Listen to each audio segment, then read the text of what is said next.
I'm Logan Crawford, and right now on Spotlight, we're delighted to introduce you to a wonderful book, a book that you and your children are just gonna love. It is called The Fisherman and His Foundlings. It is written by Philip Leighton Daly, and it is an enchanting children's fairy tale set on a rugged coastline, which follows a kind-hearted old fisherman who encounters a wounded merchild, leading to a tale of kindness, courage, and the challenge of resisting a malevolent merfolk queen. We're delighted to have this very talented author join us here today on Spotlight. We thank our team at Prime 7 Media for helping us put him in the spotlight today. And we ask viewers like you to support writers like him by subscribing to our channel and by purchasing this wonderful book. The links are below the interview. Philip, great to see you here today on Spotlight. Thank you for the very warm introduction. That was great, and I think you did a wonderful job there, and it's great to meet you and to be on your program. Oh, it's great to have you on our show. Love to showcase talented people like yourself. And you've written a classic, in my opinion, with this fairy tale. What inspired you? What was your inspiration?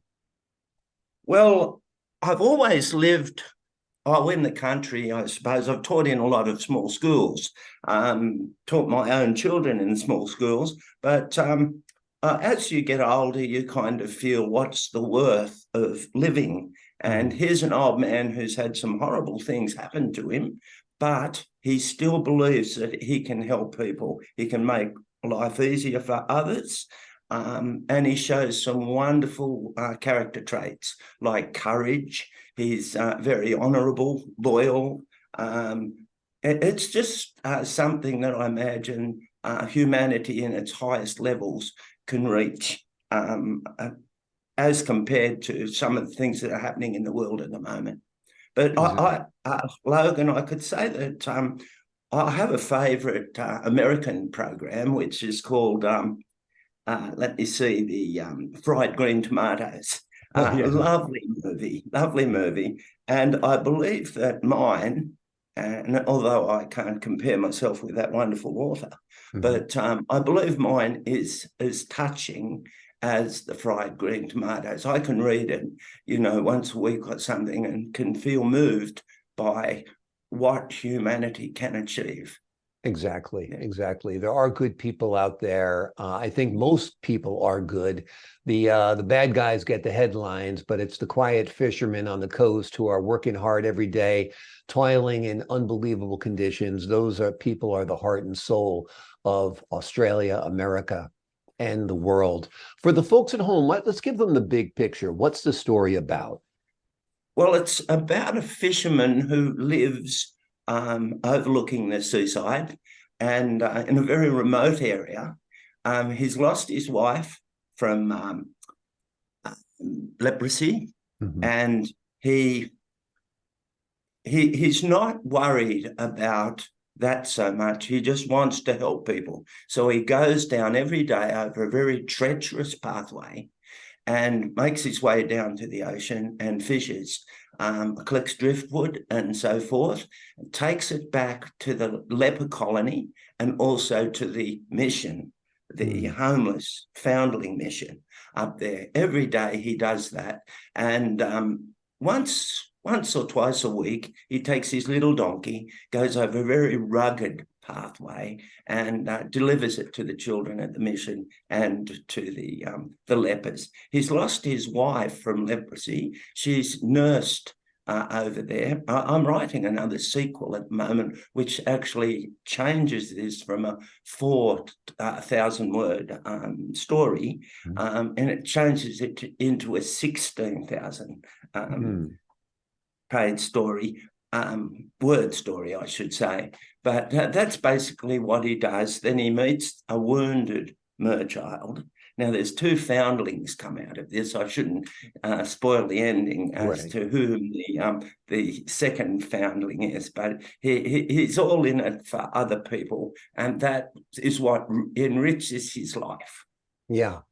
The setting of a leper colony and his wife having leprosy is kind of, it seems like let's kind of add it to the the classicness of this tale, because you don't hear much about leprosy anymore, or you No. think of leper colonies anymore. But so what made you decide to use this unusual ailment and make it part of your Well, book?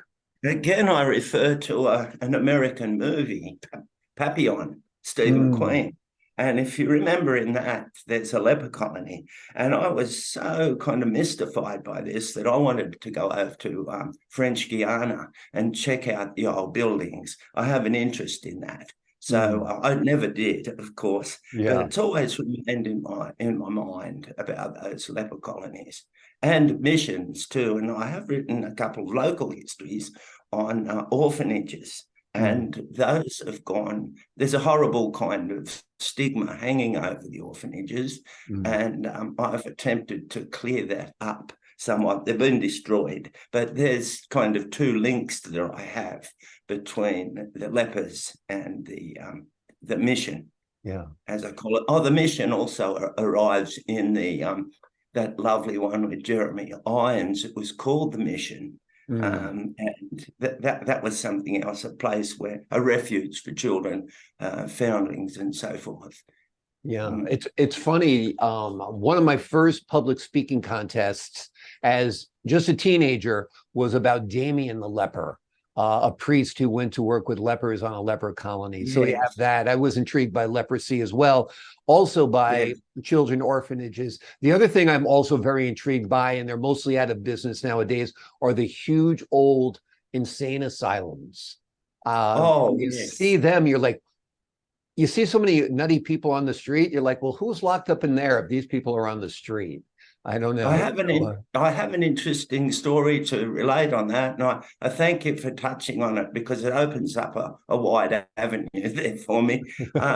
My mum worked there during the war there were two large um, insane, what would we call like them? mental hospitals. Asylums, mental asylums. Yeah. And we've changed that name now to, psychiatric hospitals.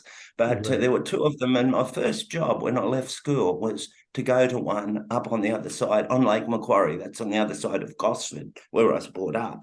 Mhm. And I was only there for 1 year. Then I went to teachers' college. But when I got posted around the state, I ended up at Goulburn, and there was another one roughly the same size there. Mm. And we'd go in and play cricket there. I never worked there, but my mum was sent there during the war. Mum and dad were both in the war, and mum was a nurse at Canmore. And she nursed a lot of horrible diseases there. Mm. Of course, she had the mental um, children, the mental people there, of course. And yes, also infectious diseases too. Yeah. She was saying to me once that they were getting a lot of, because Dad was up in New Guinea fighting the Japanese, and Mum didn't, well, no one knew how to handle these diseases. And she used to say to me, they put an egg yolk down, I think, and packed it with antibiotic powder. And Mm.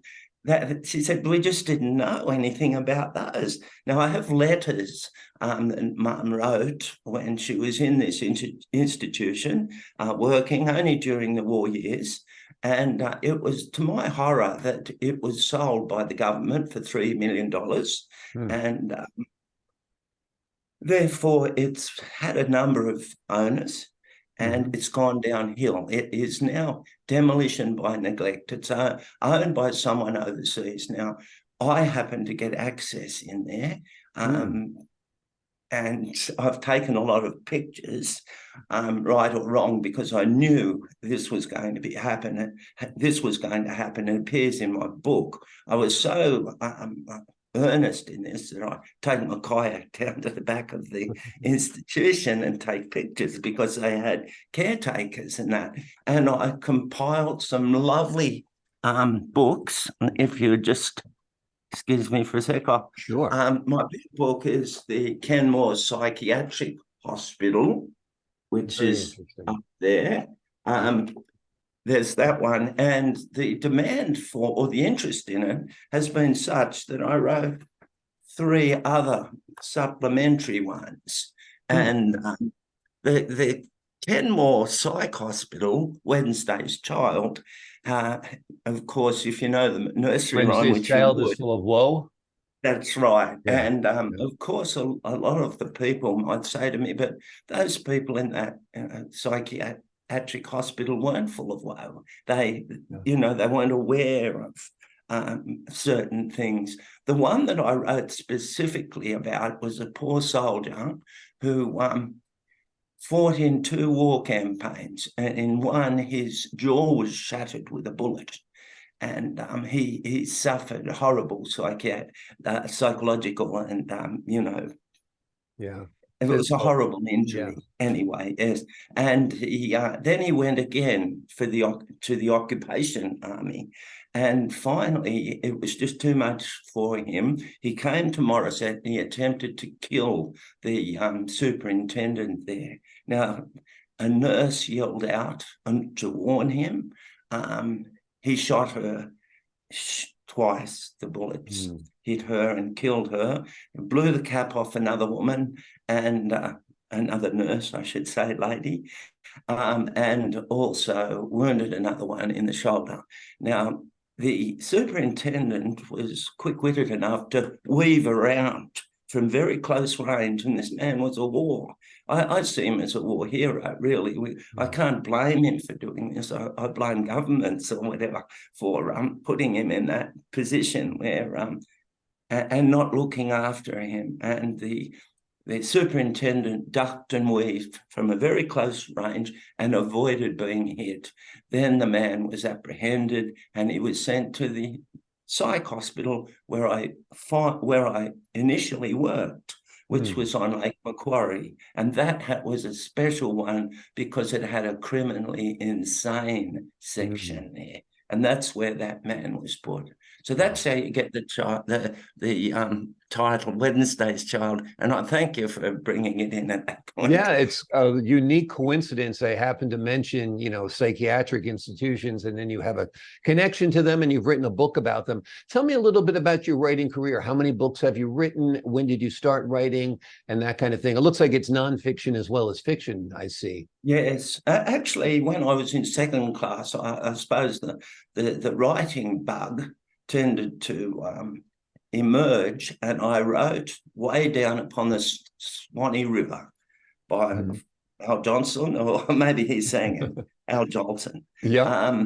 And I tried to sell it off to a kindergarten girl.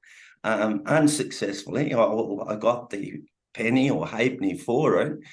We were quite poor. I was adopted myself, and I love the smell of the crusts in the school canteen.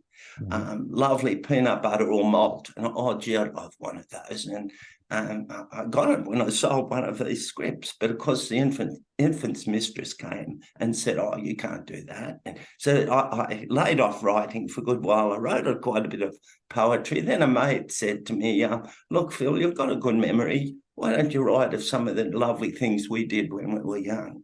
And I said, okay. And that was my first book about 10 years ago, which was Recollections of the Central Coast. Yeah. And in it, you'll see Dad. I'm dressed up as a cowboy. Dad's got an old Holden there, which was one of our cars. Dad worked on the railway. There he is with a Bayer Garrett. And he also peddled products like Watkins or Rawley's products. I don't know if you have them. At the bottom there. Yep, I see. Yep, amazing. A little kind of suitcase he'd carry with him, and it had salves and ointments and toothbrushes and things. Mum also took on. Mum did she was a real adventure. She took on minding a boat shed down on the waterfront, and that was just marvelous. Like, you talk about Tom Sawyer on the Mississippi. Well, that was just like us. We'd go down more the boats, we'd swim, we'd row. I was in the Sea Scouts, we'd camp, we'd go up to the golf course and at low tide and get golf balls. And we just had a wonderful time. And my mates just remember that really fondly. It's all gone now. I think it's, yes, but wonderful memories that we had. And they're encompassed in that book. Yeah. Well, that's wonderful. You have those pictures. Those pictures look like they belong in a time capsule with you on the Yes, hood of the car with that classic, looks like a 1950s car and your something dad like that. there. Yeah. Yeah, just amazing. So that must have been a wonderful, journey through memory lane putting that book together. Oh, it was, and I've written it a little like a young boy would write it. Mhm. If someone looked at it, they would say, "Oh, gee, that fellow, he's a bit silly there." But I didn't want to write it like an adult, as if to say, "Oh, that's nonsense what you were Mm. doing." I wrote it as like we thought at the time, and I think that was applicable. For instance, we'd go swimming down at the Narara Creek. We'd like to jump in, but we could never reach the bottom of a big hole. So we Mm. talked about Sea Hunt with Mike Nelson, was, Lloyd Yeah. Bridges. Yep. We were going to get some railway girders to weigh us down, and we were going to, I suppose, hosepipe. That was Mm. going to be what we'd breathe with. We tried it with beer bottles, but, when you took one breath out of the beer bottle, no, it wasn't compressed air and didn't last you very long. But yeah, Yeah. wonderful time. That's awesome. Those are great memories. So you wrote that book about life on the Central Coast in New South Wales. Yes. And then you started writing more books, I'd imagine. Yes, then I did the Kenmore Hospital, but I also interviewed thousands of people, believe it or not, in the in the Goulburn district, and Hmm. everyone's got a very interesting story to tell. They're not great sellers, those ones, but I'm very proud that I got them, because a lot of the people have died now, and they will remain, in the libraries. They're down in the Mitchell Library. In the number of libraries around. Yeah, very good. Some are good, very good sellers. I was at a little school called Marulan South, which is right on the tip of Bungonia Gorge. And I mentioned something about American came out here and said, "Oh, you don't have big high mountains, but sure, we have some really deep gorges." And Right. we lived in an isolated place. I taught my own children right through from K to 6 in the small schools, but we'd take them walking down into the gorge. And that was just wonderful, really. And that reflects in my writing too, the small school situation. Yeah. Yeah. Every experience we have during life, I think, reflects in our art, whether it's Yeah. performance art, whether it's writing, it can't help but influence you. One of the outstanding things about your book, The Fisherman and the Foundlings, is the illustrations. Tell us a little bit about Yes. that collaboration. Well, look, I might say that Ex Libris did that, and it was posed as a nursery rhyme book. Now, if you read the use of my language and vocab in it, it's certainly not for children. It's more for adults Mhm. and young adults. Yep. I think they can get a good kick out of that. If people want to be say to themselves, "Oh, that's got pictures in it, I don't want to read that, I'm a grown up." Well, I think they should think that there's a lot of children in the world that have trouble reading, and the pictures actually are delightful in it. And I must compliment Ex Libris on doing that. Some of them are just wonderful pictures. Yeah. Um, yeah, actually, I have that one here. That book has a lot of features in it that I was talking to you about. The old man, he had courage. He'd go across, and there he is crossing a bridge like you'd see in Mm, very the awesome. Awesome pictures. yeah, lovely picture. The terrain is very important for him. Like it was for me. If I walked down to down a cliff, I would have a look, and if there was a rock, and I called that the Sentinel. It survived the onslaught of the sea, Right. and that was special to the old man. And it was full of caves, and Now, I just have another couple here. If these work out all right, there's Sure. great respect in the end, the fisherman Yeah. is dies with the merchild Yeah. in the boat, and in mysterious ways, but life can be mysterious. There's Absolutely. some things I can never account for that happened to me, and whatever. And yeah, there's that respect there. And he's also very loyal. Yeah. And that's great. Yeah. I know you're a big fan of movies and film. Have you envisioned this book as a movie, perhaps, or a series of a TV series? Look, everyone dreams, Logan, and I try not to let my dreams go too far ahead because, Yeah. yeah, in the end, it can be very disappointing. If it does happen, great. If it doesn't, it won't be the end of the world. For so long, and being a writer in Australia, you are very at risk from people ringing up. Promising you things, Yeah. and that happens quite a lot, and I've learned how to deal with that Right. to a certain extent. So if it happens, it would be wonderful. I Yeah. would love to see that happen. Yeah. I think it is being looked at, and I have written a sequel, and I also, it's a rewrite actually, but I have a sequel to it. Yes, the two lepers from the colony. There Hmm. they are. They're running down the hill.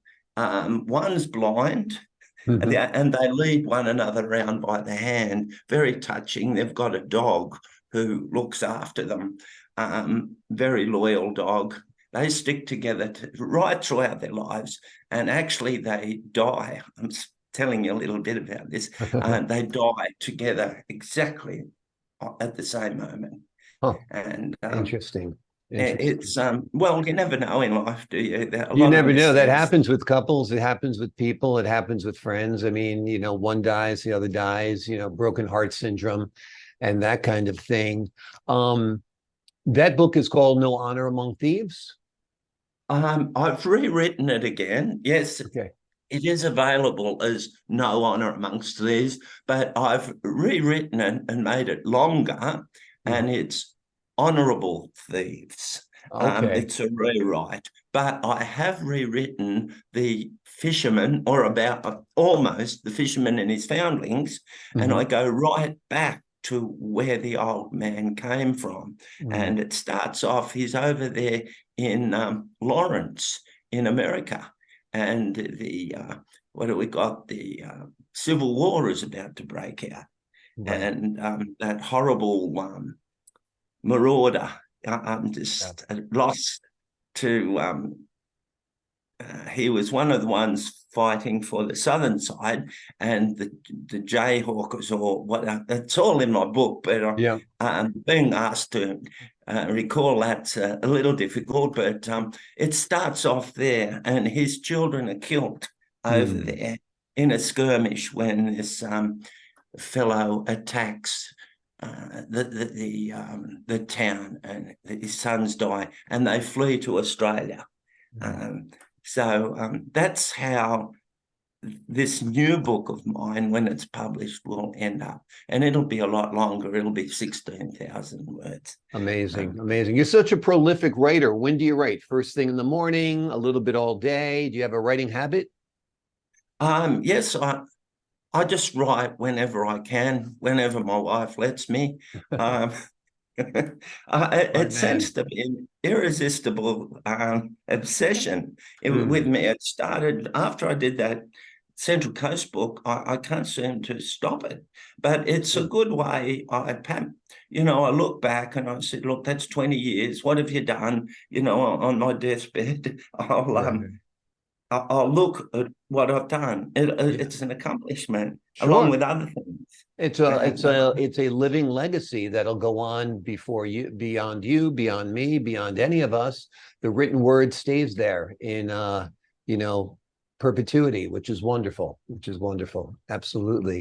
Logan, could I just mention this? Sure. Another one of my books is this The Prince Who Wanted to Live Forever. And it kind of has themes like this one here, George Eliot, who believed that man's purpose on earth is to make life easier for his neighbour, or Maurice Fishstein, who believed that man is best remembered for what he gives to the world rather than what he takes from it or accumulates. Yeah. That's really the theme of all my books.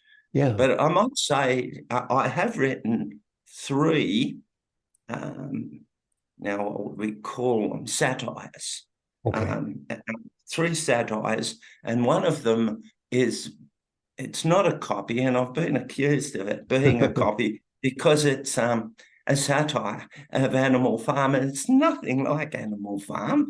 It's about, I suppose it attacks capitalism in some ways. And it's called The Feral Menace. And it's, that's a very interesting book. Here's a picture of it. It's based on Australian animals, The Feral Menace.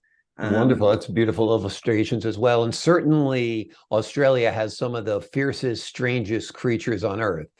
And they're all bought into that, and they're kind of opposed to the ferals. We've also had a lot of ferals brought out here.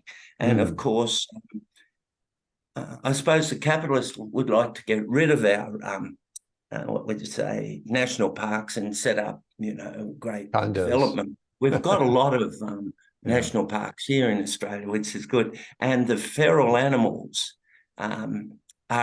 attack the natives, and I won't say who wins with that one. But, well, hopefully the feral animals do, because we want to save those national parks and get rid of those corporate structures and condos and all the garbage they want to build. Keep the parks open, keep the land open for people. It seems like doing good and kindness is a pervasive theme in your books.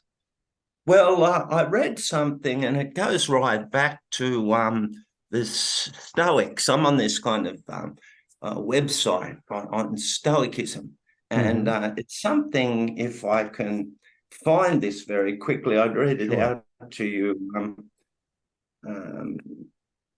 He who does good to others also does good to himself. Yes. It's a way that people will say, oh, I wish to go out and just have pleasure. But a lot of people will get pleasure from helping others. And I don't mean go and do things that makes that it's really difficult for you. Right. I mean, you've got a lot of people you can help, and just to see the warmth in their eyes when you've helped them, even if they don't say thank you, it's a good way of living, and I think it prolongs one's life. Absolutely, absolutely. When you do good for others, you do good for yourself. Very, very true. Philip Leighton Daly has written a number of wonderful books, including this book that is one that you will want to read, you will want to share, you'll want to cherish, you'll want to enjoy. It's called The Fisherman and His Foundlings. It is an enchanting tale set on the rugged coastline that follows a kind-hearted old fisherman who encounters a wounded mare child. And that's where the adventure begins, and it is filled with great values for you: kindness, courage, and the challenges of resisting the evil in this world, in this case, in the form of a malevolent merfolk queen. Philip, thank you so much for joining us here today on Spotlight. Look, my pleasure. It's very good to meet you. And yes, I can just say thank you very much for the in-depth questions. It made the interview go very quickly, and it was a delightful interview. So thank you for that. Thank you so much. I enjoyed speaking with you as well. And to the folks at home, I'm Logan Crawford, thanking you for your time this time. Until next time on Spotlight.